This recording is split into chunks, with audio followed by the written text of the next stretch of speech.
जय जय श्री राधे, जय जय श्री राधे, जय जय श्री राधे। भक्ति भक्ति भगवंतु चतुर्नाम बपुए, इनके पद बंदन किए नाशे बेघ्नियरे।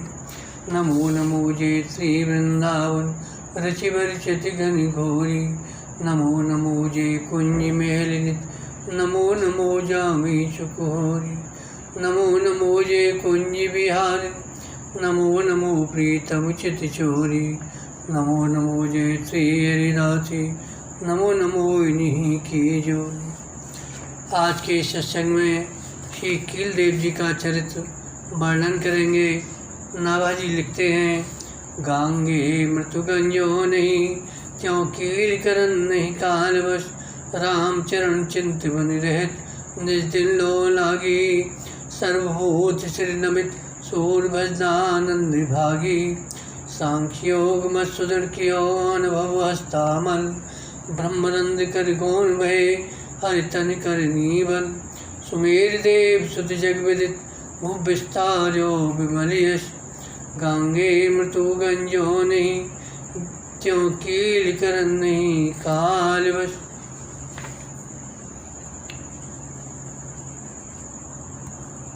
श्री कीलदेव जी को देखते ही सभी प्राणी नतमस्तक हो जाते थे और आप भी सभी प्राणियों में अपने इष्टदेव को देखकर उन्हें सिर झुकाते थे। सांख्य शास्त्र का तथा योग का आपको सुदृढ़ ज्ञान था और योग की क्रियाओं का आपको इतना सुंदर अनुभव था जैसे हाथ में रखे आंवले का होता है।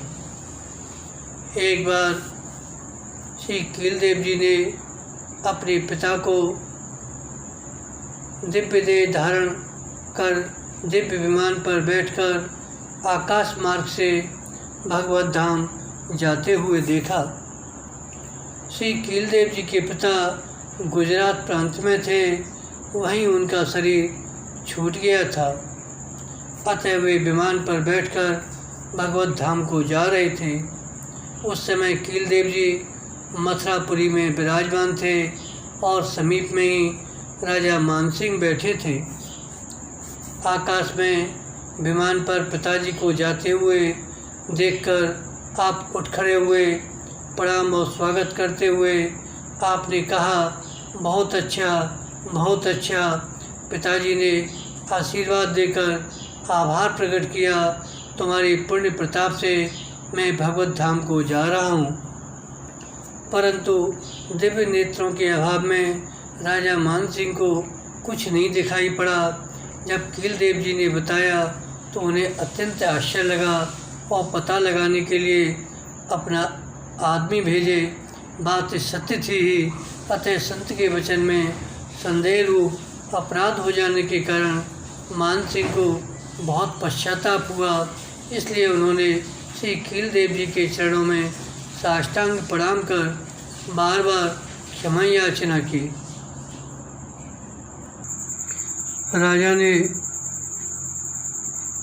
कीलदेव जी को साष्टांग दंडवत करके उनके उपदेशों को स्वीकार किया। वह संतों में विश्वास करने लगा और माना कि मेरे बड़े भाग्य फले हैं जो ऐसा सत्संग प्राप्त हुआ। श्री कीलदेव जी श्री राघवेंद्र सरकार के चरण चिंतन में इस प्रकार लीन रहते थे कि उनका मन एक क्षण के लिए भी इधर उधर नहीं जाता था। इसी से आप मृत्यु के वश में नहीं थे। इनका एक नवीन चरित्र सुनिए। इनके मन में आया कि समय हो गया है, श्री सीताराम जी की सेवा करूं। पिटारी में फूलों की मालाएं रखी थीं। माला निकालने के लिए जैसे ही आपने पिटारी में हाथ डाला, तैसे ही एक महाविजदा सर्प ने हाथ में काट लिया।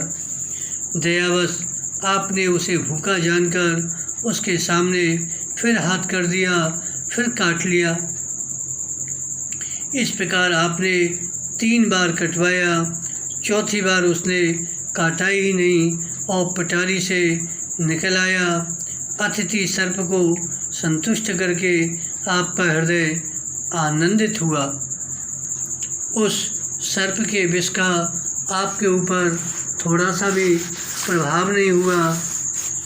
एक बार के विषदस सर्प के सूंघने मात्र से प्राण पखेरु उड़ जाते हैं, परंतु यहाँ तो तीन बार काटने पर भी कुछ भी प्रभाव नहीं पड़ा। भाव यह है, भगवत भजन के प्रभाव से काल ब्याल का विष तो व्यापता ही नहीं, फिर सामान्य सर्प की तो बात ही क्या है। भाव यह है, आप निरंतर प्रभु ध्यान में मग्न रहते थे, अतः सर्प के विष का प्रभाव नहीं पड़ा। इसका कारण कबीरदास जी एक पद में कहते हैं, हमारे गुरु दीनी एक जरी, कहा कहिए कछु कहत न आवे, अमृत रसही भरी, या को मर्म न को पावे, अतहि अमोल खरी, याही ते मुहि प्यारी लागे, लेकर गुप्त धरी, मन भुवंग और 5 नागिनी, सूंगति तुरति मरी, डाइन एक सकल जग खायो, सो देख डरी, त्रिविध विकार ताप तन नासी, दुर्मति सकल हरी, जासु मरण शो मृत्यु परानी, और कहा बपुरी, निष्वासन में कबहू न बिसरो, पल छिन घड़ी घड़ी, कहती कबीर भयो घर निर्मल, सबही व्याधि टरी। एक समय की बात है, श्री कीलदेव जी मथुरापुरी में आए हुए थे। श्री यमुना स्नान करके एकांत में भगवत ध्यान कर रहे थे। उसी समय दिल्ली के बादशाह का मथुरा में आगमन हुआ। सेना फौज व्यवस्था में लगी थी, रास्ता साफ किया जा रहा था। सब लोग तो हट गए, परंतु ध्यानावस्थित होने के कारण श्री कीलदेव जी को कुछ खबर ही नहीं थी कि बाहर क्या हो रहा है। अतः वह समाधि में अचल ही बैठे रहे। किसी सिपाही ने जाकर बादशाह से शिकायत की, हजूर, एक हिंदू फकीर रास्ते में बैठा है। हम लोगों ने बहुत शोर शराबा किया, परंतु वह तो सुनता ही नहीं।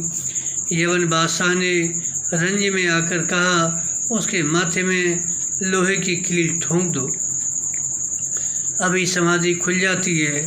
दुष्ट सेवक ने वैसा ही किया, परंतु आश्चर्य, श्री प्रभु की कृपा से, भक्ति के तेज से वह लोहे की कील इनके सिर का स्पर्श होते ही गलकर पानी बनकर बह गई।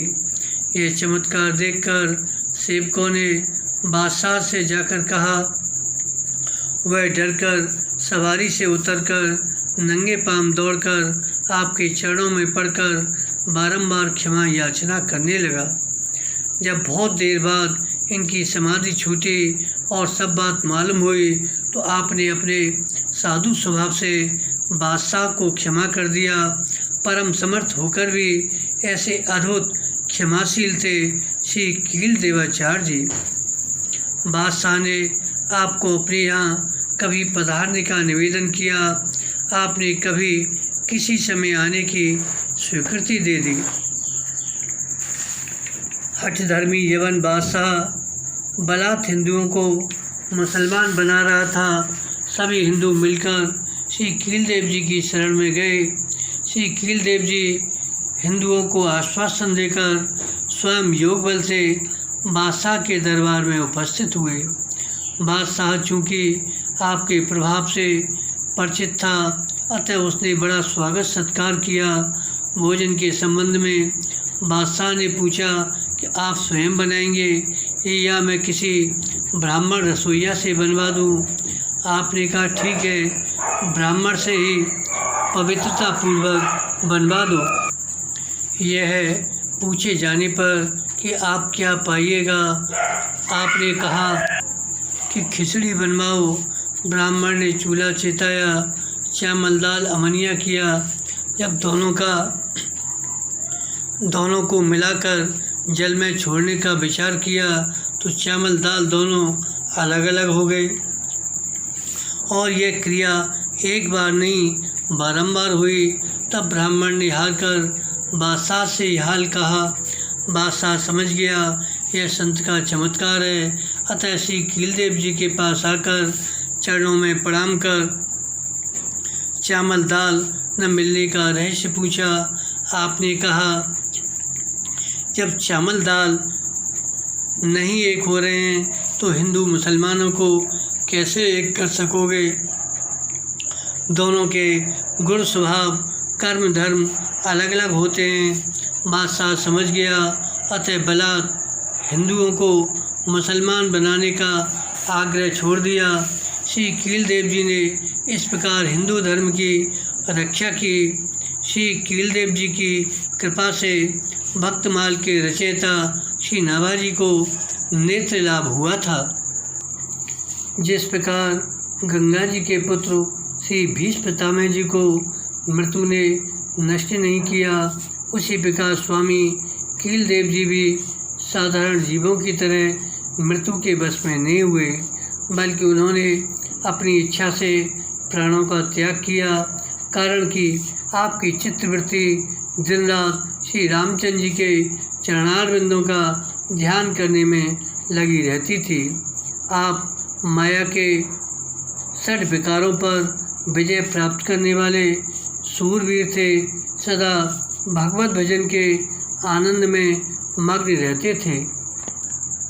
जब आपको भगवत धाम जाने की इच्छा हुई तब आपने संतों का समाज एकत्र किया।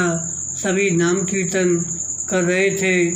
तब आपने साधु मंडली के बीच में विराजमान होकर ब्रह्मरंध्र से प्राणों को त्यागा। योगी लोग यह देखकर तथा सुनकर आश्चर्यचकित हो गए।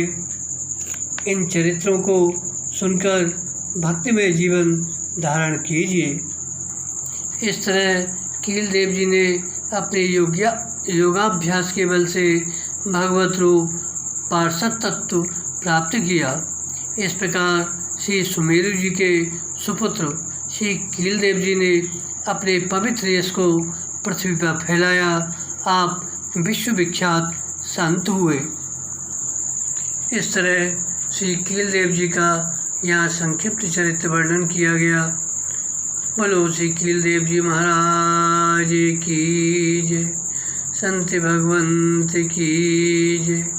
जय जय श्री राधे, जय जय श्री राधे, जय जय श्री राधे।